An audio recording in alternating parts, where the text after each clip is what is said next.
Ren on our program from time to time. He began a group called The Cure Starts Now, or a cause called The Cure Starts Now, after the death of his little princess Amy, and Ren's in town today. I think it's all happening at Customs House. Ren, good morning. G'day, Mr. Cary. How are you? How are you, mate? All right? I'm well, Greg, mate. It's a privilege to talk to you again, Greg. No, I really mean it. No, it's our privilege to talk to you. So today, special day. I know you won't meet it personally. I know it's for the cause you represent. It's for Amy, yeah? Yeah, yes and no, mate. It's on behalf of all the friends and helpers of The Cure Starts Now, Greg. And just a quick thanks to Anita Broad and Denise Ryder from the Pride of Australia coordinators, mate. It's a good thing, and it's helping us give a little bit of publicity to a really important cause, and I hope that your listeners sort of embrace what we're going to mention here this morning. Well, many have, and we don't have a lot of time today, but we'll make sure we've got a lot more in the near future. But just background is a little bit on Amy and her passing and what you did after that. Well, mate, I lost my daughter probably about 3.5 years ago, Greg, and since then, since she was diagnosed with her illness, Greg, we've come to, we never knew at the time, but we realised that there are particular types of illnesses out there. One in particular known as DIPG. Now, it's a type of brain cancer, Greg, that's got what is known as a cancer trifecta.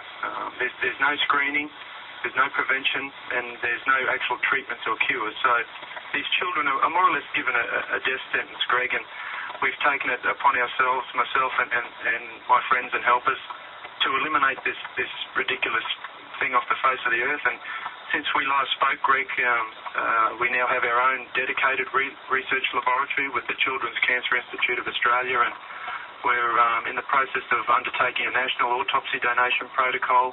And all this has been primarily due to support from people like yourself and in the industry and our supporters nationwide, Greg. And lots of others. I know in the north of our state where you come from, I saw a photo with you and Ren recently, so it's being embraced by everybody, isn't it? It is, mate. People can't believe that it's a national disgrace, as a matter of fact, that there are certain ailments out there that nothing is being done for, Greg. You know, why should some lives be seen as worth saving whilst others are not? And, you know, our children suffer detriment to every facet of their body. You know, listening to old Dan there, Dan just on previously, become some amazing thing. Believe it or not, I actually had a slight stroke myself last year, so I can relate to it. Compared to these children that suffer detriment till their last breath, it's a travesty that needs addressing, and again, I thank you, Greg, for helping us. No, well, you're making a lot of money, which is fantastic, because oftentimes the eventual cure starts with the fundraising and the money that allows the scientists to focus particularly on that, and they are making some progress, Ren, aren't they? We are, mate. Our organisation's actually achieved, Greg, in the past 18 months more than every level of government has in the last 4 decades relating to this illness, mate. And we've actually raised around about $250,000 in the last couple of years, just primarily from grassroots initiatives and just fundraising things, Greg. Very minimal corporate support we've got. And I'll give you a quick stat while I've got it in front of me. In 2010-11, $144 million, Greg, was given to cancer research federally, and out of this, there was only $630,000 given to paediatric brain cancer. This is the biggest medical killer of children in Australia, which equates to 0.44%, Greg. And out of this, our ailment, DIPG, has not and has never received a single cent. So not a cent? Not a cent, mate. And what we're doing, we're just saying, to hell with all that. We just deal with people at the coalface. And these are kids, it should be said, and no cure and not a cent. Well, mate, another little stat that just comes to mind, we lose as many children, we lose around 20 to 30 children of DIPG kids in Australia every year, according to the doctors I work with.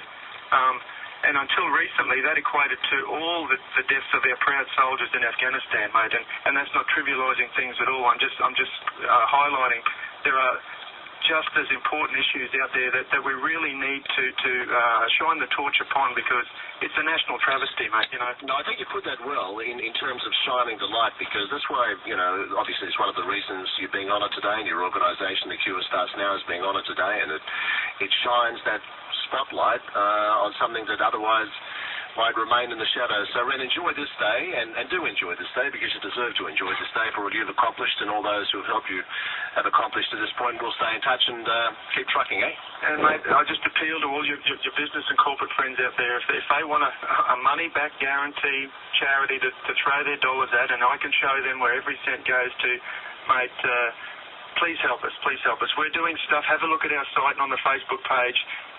There's no organisation like The Cure Starts Now. We're here to save the lives of future, not just children, mate, adults as well. We're the one organisation encompassing everything else, from mental issues to physical issues to a myriad of other issues. So I beg your listeners and your corporate followers, please support The Cure Starts Now. And Greg, I thank you so much. No, it's a great pleasure, mate. The Cure Starts Now. Just looked it up and you find out about Ren's story and more about what he's campaigning for.